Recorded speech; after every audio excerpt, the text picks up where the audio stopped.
A gente traz com exclusividade para vocês uma pesquisa Genial Quest de momento sobre a corrida presidencial. Essa pesquisa Genial Quest acabou de ser divulgada e mostra que o presidente Lula continua liderando todos os cenários no primeiro turno.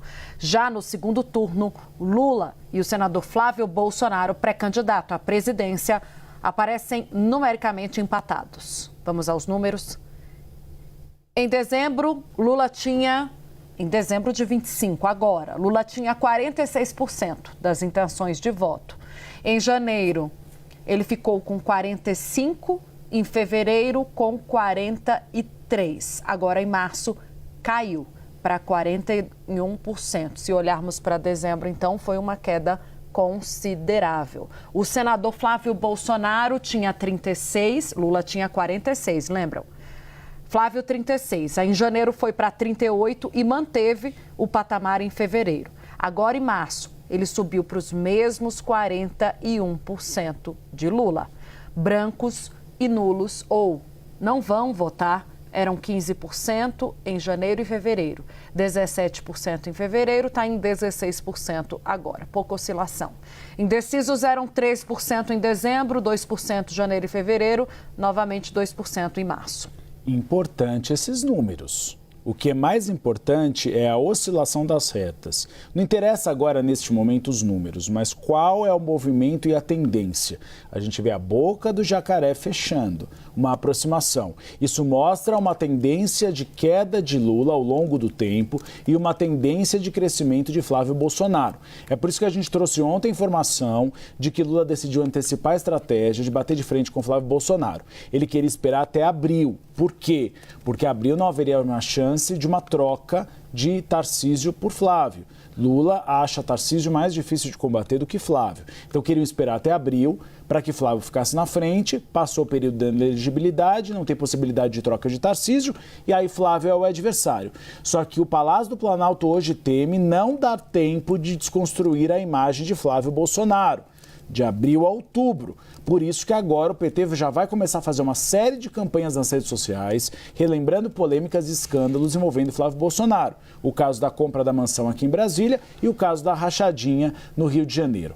A Genial Quest também divulgou os níveis de rejeição e a gente vê também que há um empate técnico na margem de erro da rejeição de Lula e Flávio. Lula tinha uma rejeição de 54% em dezembro de 2025. Passou para 54% em janeiro, 54%, agora foi para 56%. Flávio teve uma queda na rejeição. Em dezembro de 2025 estava com 60%.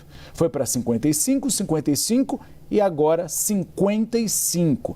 Depois nós temos Ratinho Júnior com uma rejeição de 38%, Romeu Zema 33%, Ronaldo Caiado 35%, Eduardo Leite 35%, Renan Santos 19% e 21%. Então eles estão empatados tecnicamente, ali numericamente nas intenções de voto e empatados tecnicamente também no nível de rejeição.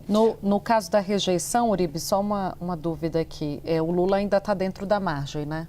Lula com 56 e o Flávio com 55 de rejeição. Do 54 para 56, eu digo. Houve ali um aumento, mas ainda dentro da margem de erro. Mas a boa notícia é para o Flávio, né? Caiu 5 pontos. E a gente vê que o índice de desconhecimento do Flávio é muito pequeno. Isso é impressionante. Só 9% do eleitorado não sabe quem ele é. Se a gente pega Ratinho Júnior, Romeu Zema, Ronaldo Caiado e Eduardo Leite, ali é um percentual de 40%. Então, é um voto meio consolidado de Lula e Flávio, porque grande parte do eleitorado sabe quem são.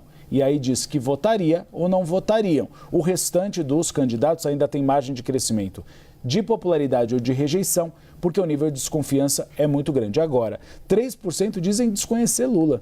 É impressionante, 3% da população não sabe quem é o atual presidente do país. Que loucura, né? Olha, essa pesquisa, só para a gente dar aqui, né, o que sempre confirmamos para vocês, é uma pesquisa Genial Quest com 2.004 pessoas ouvidas e entrevistadas entre os dias 6 e 9 de março.